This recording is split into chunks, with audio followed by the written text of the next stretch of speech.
ಶ್ರೀ ರಾಘವೇಂದ್ರಾಯ ನಮಃ. ನಿತ್ಯಂ ಅಮ್ಮ ಮಗಳು ಯೂಟ್ಯೂಬ್ ಚಾನಲ್ಗೆ ಸ್ವಾಗತ. ಯಾರೆಲ್ಲ ನನ್ನ ವಿಡಿಯೋಸ್ನ ನೋಡ್ತಿದ್ದೀರೋ ಅವ್ರಿಗೆಲ್ಲರಿಗೂ ನಾನು ನಮಸ್ಕಾರ ತಿಳಿಸೋದಕ್ಕೆ ಇಷ್ಟಪಡ್ತೀನಿ. ಇವತ್ತಿನ ವಿಡಿಯೋಸ್ ನಾನು ರಾಯರನ್ನ ಹೇಗೆ ಪೂಜಿಸ್ತೀನಿ. ಒಬ್ಬರು ಕೇಳಿದರು ಪೂಜಾ ಪಾಟೀಲ್ ಅಂತ, ನೀವು ಹೇಗೆ ರಾಯರನ್ನ ಪೂಜಿಸ್ತೀರಿ ತಿಳಿಸಿ ಅಂತ. ಅದನ್ನು ಮೆಸೇಜಲ್ಲಿ ಅಷ್ಟುದ್ದ ಬರೆಯೋದಕ್ಕಾಗಲ್ಲ ಅಂತ ಹೇಳಿ, ಹಾಗೆ ನನಗೆ ಕೂಡ ಇಷ್ಟ ನಾನು ರಾಯರನ್ನ ಹೇಗೆ ಪೂಜಿಸ್ತೀನಿ ಅಂತ ನನ್ನ ವಿಡಿಯೋಸಲ್ಲಿ ಹೇಳ್ಕೋಬೇಕು ನನ್ನ ಚಾನಲಲ್ಲಿ ಅಂತ ಹೇಳಿಬಿಟ್ಟು ನಾನು ಸ್ಟಾರ್ಟ್ ಮಾಡ್ತಾ ಇದ್ದೀನಿ. ನಮ್ಮ ಮನೇಲಿ ಇಬ್ಬರು ಸ್ಕೂಲ್ಗೆ ಹೋಗ್ತಾರೆ. ಒಂದು ನನ್ನ ಹಸ್ಬೆಂಡ್, ಇನ್ನೊಂದು ನನ್ನ ಮಗಳು. ಇವರಿಬ್ರಿಗೂ 7:50 ಒಳಗಡೆ ತಿಂಡಿ ಅಡುಗೆ ಎಲ್ಲ ಆಗಿರಬೇಕು. ಇವರಿಬ್ರಿಗೂ ಅಡುಗೆ ಊಟ ತಿಂಡಿ ಎಲ್ಲ ಮಾಡಿಕೊಡ್ಬೇಕು ಅನ್ನೋ ಕಾರಣಕ್ಕೆ ರಾಯರಿಗೆ ಮಾಡುವಂಥ ಪೂಜೆ ಪುನಸ್ಕಾರ ನಿಲ್ಲಿಸಬಾರ್ದು, ಅಥವಾ ರಾಯರಿಗೆ ಪೂಜೆ ಪುನಸ್ಕಾರ ಮಾಡಬೇಕು ಅನ್ನೋ ಕಾರಣಕ್ಕೆ ಮನೇಲಿರೋರಿಗೆ ನನ್ನಿಂದ ತೊಂದರೆ ಆಗಬಾರ್ದು. ಇವೆಲ್ಲನೂ ತಲೆಯಲ್ಲಿ ಇಟ್ಕೊಂಡು ಮತ್ತು ಹೀಗೆ ಮಾಡಿದಾಗಲೇ ರಾಯರು ಕೂಡ ಮೆಚ್ಚುತ್ತಾರೆ. ನಾವು ಬರೀ ರಾಯರ ಸೇವೆ ಮಾಡ್ತೀವಿ ಅಂತ ಮನೆಯವ್ರಿಗೆ ಮಾಡೋ ಅಂಥದ್ದನ್ನು ಟೈಮ್ ಟು ಟೈಮ್ ನಾವು ಮಾಡಿಕೊಡದೆ ಕೂತ್ಕೊಂಡ್ರೆ ರಾಯರು ಒಪ್ಪಲ್ಲ. ಮತ್ತು ರಾಯರು ಮಾಡ್ತೀವಿ ಅಂತ ಮನೆಯವ್ರಿಗೆ ತೊಂದರೆ ಆಗಬಾರ್ದು. ಇದನ್ನೆಲ್ಲ ತಲೆಗಿಟ್ಕೊಂಡು ನಾನು ಪ್ರತಿನಿತ್ಯ 4 ಗಂಟೆಗೆ ಹೇಳ್ತೀನಿ. ಇದು ಒಳ್ಳೆಯ ಅಭ್ಯಾಸ ಕೂಡ.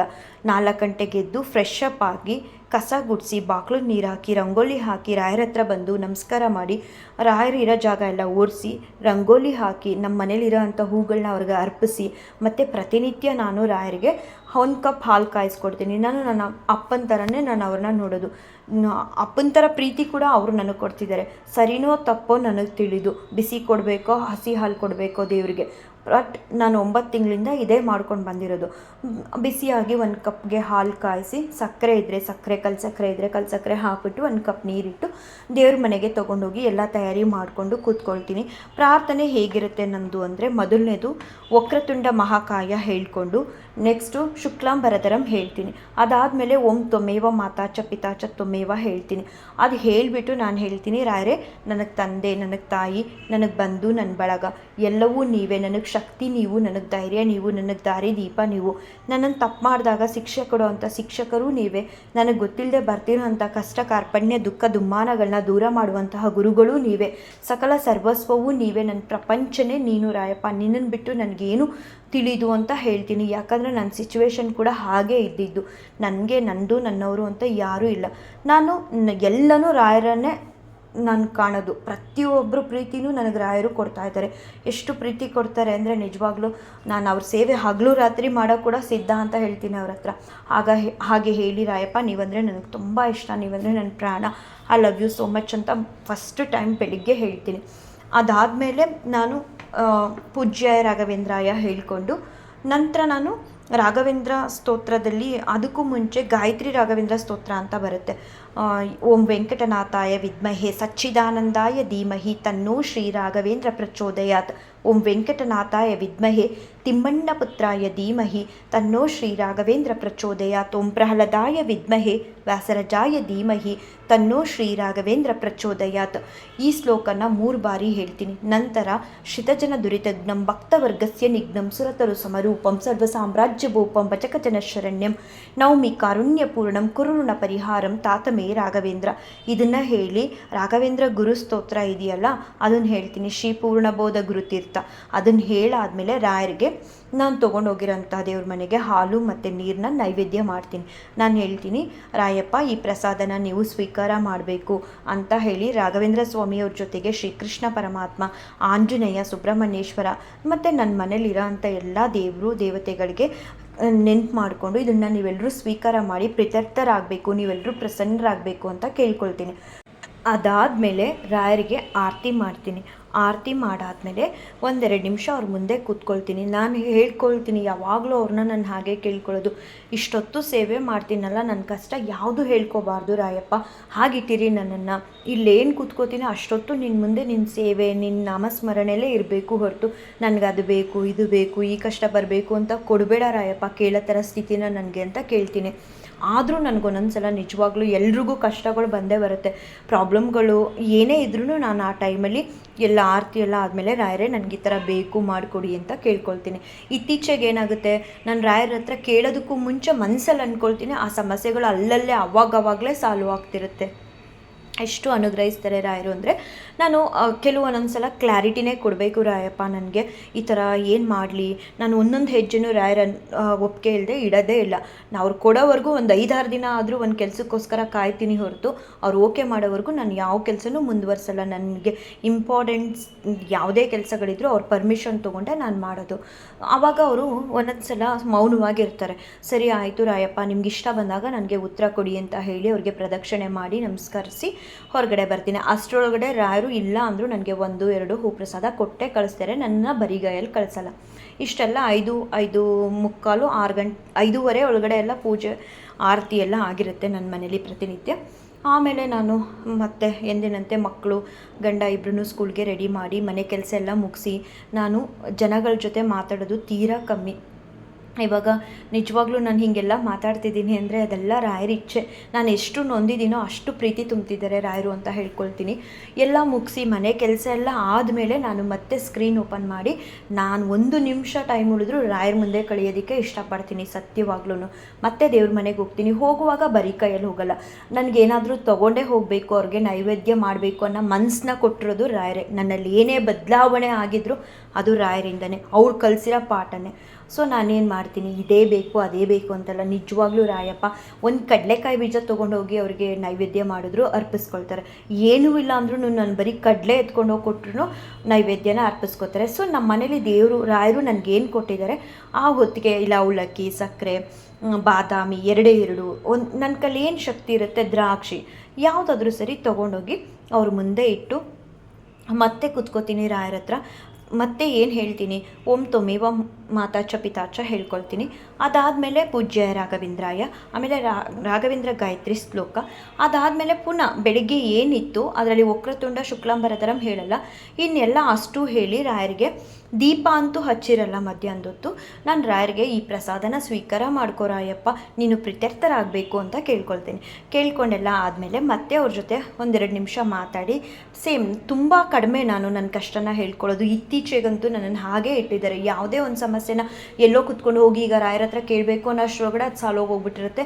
ಸಾಕು ತಂದೆ, ನನಗೆ ನೀವು ಪ್ರೀತ್ಯರ್ಥರಾಗಿರಿ, ಶ್ರೀ ಕೃಷ್ಣಾರ್ಪಣ ಮಸ್ತು ಅಂತ ಹೇಳಿಬಿಟ್ಟು ಮತ್ತು ನನಗೊಂದು ಅಭ್ಯಾಸ, ನನಗೆ ಗೊತ್ತಿಲ್ಲ ಇದು ಸರಿನೋ ತಪ್ಪೋ, ಇನ್ನು ಕೇಳಿಸ್ಕೊಳ್ಳೋ ಅಂಥವ್ರು ಈ ವಿಡಿಯೋನ ಇದು ಜಾಸ್ತಿ ಆಯಿತು ಅಂತಾರೋ ಏನು ಮಾತಾಡ್ತಾರೋ ನನಗೆ ಗೊತ್ತಿಲ್ಲ.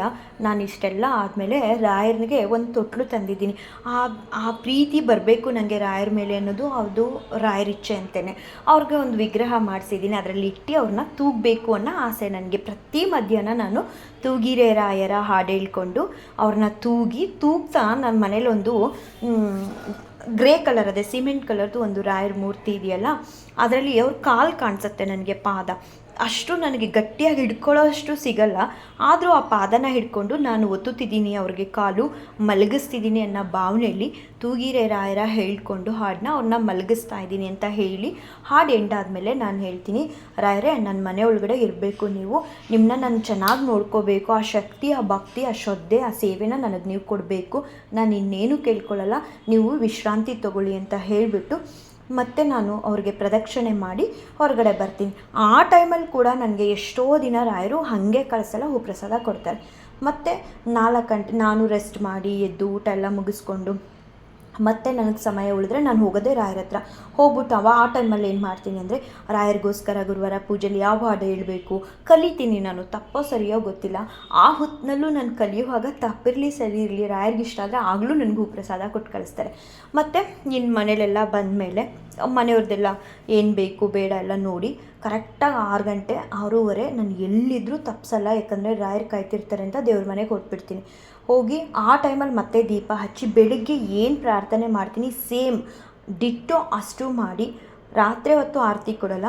ಗುರುವಾರ ಮತ್ತು ಏಕಾದಶಿ ದಿನ ಮಾತ್ರ ನಾನು ಸಂಜೆ ಹೊತ್ತು ರಾಯರಿಗೆ ಆರತಿ ಕೊಡ್ತೀನಿ, ಇನ್ನು ಬೇರೆ ದಿನ ಆರತಿ ಕೊಡಲ್ಲ. ಎಲ್ಲ ಕೇಳಿಕೊಂಡು ಅವ್ರಿಗೆ ರಾತ್ರಿ ಒಂದು ಸ್ಪೆಷಲ್ ಏನಂತ ಅಂದರೆ, ಗೊತ್ತಿಲ್ಲ ತಪ್ಪೋ ಸರಿಯೋ, ಹಾಲಲ್ಲಾದರೂ ಹಾಕು ನೀರಲ್ಲಾದರೂ ಹಾಕೋ ರಾಘವೇಂದ್ರನ ಪ್ರತಿದಿನ ಹೇಳ್ತೀನಿ. ನಮ್ಮ ಮನೇಲಿ ಬೇರೆ ಹಾಡು ಕಲಿಬಾರ್ದ ನೀನು ಅಂತಾರೆ, ಆದರೆ ರಾಯರಿಗೂ ನನಗೂ ಅದೇ ಹಾಡು ಇಷ್ಟ ಅನಿಸುತ್ತೆ ರಾಯರಿಗೆ ಅಂತ ಹೇಳಿಬಿಟ್ಟು ನಾನು ಅದನ್ನು ಹೇಳ್ತೀನಿ. ಎಷ್ಟೋ ದಿನ ನಮ್ಮ ಮನೇಲಿ ಏನಂದರೆ ಒಂದೊಂದು ಸಲ ಹೂ ತೊಗೊಳಕ್ಕಾಗಲ್ಲ. ಈಗ ಒಂದೊಂದು ಪರಿಸ್ಥಿತಿಗಳ ಬಂದಾಗ ನಾನು ತೊಗೊಳಕ್ಕಾಗದೇ ಇರೋ ಟೈಮಲ್ಲಿ ಒಂದು ರೋಸ್ನ ಪೆಟಲ್ಸ್ ಮಾಡಿ ಮಡಿಸಿರ್ತೀನಿ. ಒಂದು ರೋಸಲ್ಲಿ ಎಷ್ಟೊಂದು ದಳಗಳಿರ್ತಾವಲ್ವ, ಅದನ್ನು ಇರೋ ದೇವ್ರಿಗೆಲ್ಲ ಹಾಕಿ ನಾನು ಹೇಳ್ತಾ ಇರ್ತೀನಿ ರಾಯರಿಗೆ. ಬಾಡೋಗ್ಬಿಟ್ಟಿರುತ್ತೆ ಮಧ್ಯಾಹ್ನ ಮಾಡಿಸೋದು, ಇನ್ನು ಸಂಜೆ ಇರೋದನ್ನೇ ಅಡ್ಜಸ್ಟ್ ಮಾಡಬೇಕು ಅಂತ ಮಾಡಿ ಹೇಳ್ತಾ ಇರಬೇಕಾದ್ರೆ ಹಾಲಲ್ಲಾದರೂ ಹಾಕು, ನೀರಲ್ಲಾದರೂ ಹಾಕು ರಾಘವೇಂದ್ರನ ಅವರು ಆ ಪೆಟಲ್ಸ್ ಕೂಡ ನನಗೆ ಪ್ರಸಾದವಾಗಿ ಕೊಟ್ಟಿದ್ದಾರೆ. ಎಷ್ಟು ಅದ್ಭುತ ಅಂದರೆ ನನಗಿನ್ನೇನು ಬೇಕು ಅಷ್ಟು ಆಶೀರ್ವಾದ ಅವರಿಂದ ಸಿಗುತ್ತೆ. ಹಾಲಲ್ಲಾದರೂ ಹಾಕು, ನೀರಲ್ಲಾದರೂ ಹಾಕು ರಾಘವೇಂದ್ರ ಹೇಳಿಬಿಟ್ಟು, ರಾಯಪ್ಪ ನೀವು ಪ್ರೀತರ್ಥರಾಗಬೇಕು, ನೀವು ಪ್ರಸನ್ನರಾಗಬೇಕು ಅಂತ ಹೇಳಿ ಅವ್ರಿಗೆ ನಮಸ್ಕರಿಸಿ ನಾನು ಹೊರಗಡೆ ಬರ್ತೀನಿ.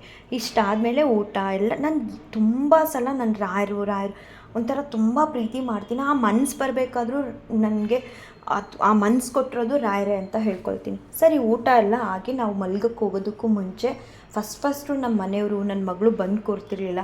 ಆದರೆ ನಾನು ಬಿಡದೆ ಅವ್ರನ್ನ, ನೀವು ನನ್ನ ಮಗಳು ಇಬ್ಬರು ಬಂದು ನನ್ನ ಜೊತೆ ಕೂರಬೇಕು ಅಂತ ಹೇಳಿ ನಾವು 3 ಜನ ಮನೇಲಿ ರಾಯರ ಮುಂದೆ ಕೂತ್ಬಿಟ್ಟು ರಾಘವೇಂದ್ರ ಗಾಯತ್ರಿ ಶ್ಲೋಕನ ಹೇಳ್ತೀನಿ. ಆ ಹೇಳೋದಕ್ಕೂ ಮುಂಚೆ ನಾನು ಹೇಳ್ತೀನಿ ರಾಯರೇ, ಬೆಳಗ್ಗೆಯಿಂದ ತಿಳಿದೆ ನನ್ನಿಂದ ನಿಮಗೇನಾದರೂ ಮನಸ್ಸು ಬೇಜಾರು ಪಡಿಸ್ಬಿಟ್ಟಿದೆ, ಒಂದು ಉಗ್ರು ಕಂಡಷ್ಟು ನಿಮಗೆ ನನ್ನಿಂದ ಬೇಜಾರಾಗಿದ್ದರೆ ನನ್ನನ್ನು ಕ್ಷಮಿಸ್ಬಿಡಪ್ಪ. ಆ ತಪ್ಕೊಳ್ಳೋ ಆಗದಿರಂಗೆ ನನ್ನನ್ನು ಶಕ್ತಿ ಕೊಟ್ಟು ಸರಿ ದಾರಿಗೆ ಕರ್ಕೊಂಡು ಹೋಗಿರಾಯ್ರೆ ಅಂತ ಹೇಳ್ತೀನಿ. ಹೇಳಿಬಿಟ್ಟು ನಾವು ಗಾಯತ್ರಿ ರಾಘವೇಂದ್ರ ಶ್ಲೋಕನ ಹೇಳಿ ರಾಯರಿಗೆ ಒಂದು ಸಲ ಗುಡ್ ನೈಟ್ ಹೇಳಿ, ಥ್ಯಾಂಕ್ ಯು ರಾಯಪ್ಪ, ಇವತ್ತೊಂದು ದಿನ ನನಗೆಲ್ಲ ನೀವು ಒಳ್ಳೇದು ಮಾಡಿದ್ದಕ್ಕೆ ಅಂತ ಹೇಳಿ ನಮಸ್ಕರಿಸಿ ಹೋಗಿ ಮಲಗ್ತೀವಿ. ಅಂಥ ಹೊತ್ತಲ್ಲಿ ಕೂಡ ನಾವು ಒಂದು 9:30-10 ಗಂಟೆ ಮಲಗಕ್ಕೆ ಹೋಗ್ತೀವಿ. ಆವಾಗ ರಾಯರ ಮುಂದೆ ಕೂತು 3 ಜನನೂ ಪ್ರಾರ್ಥನೆ ಮಾಡಿ ಹೋಗ್ತೀವಿ ಅಂದಾಗ ಆಗ ಕೂಡ ನನ್ನ ಮನೇಲಿ ರಾಯರು ಹೂ ಪ್ರಸಾದನ ನಾವು 3 ಜನ ನೋಡೋ ಥರನೇ ಕೊಟ್ಟಿದ್ದಾರೆ.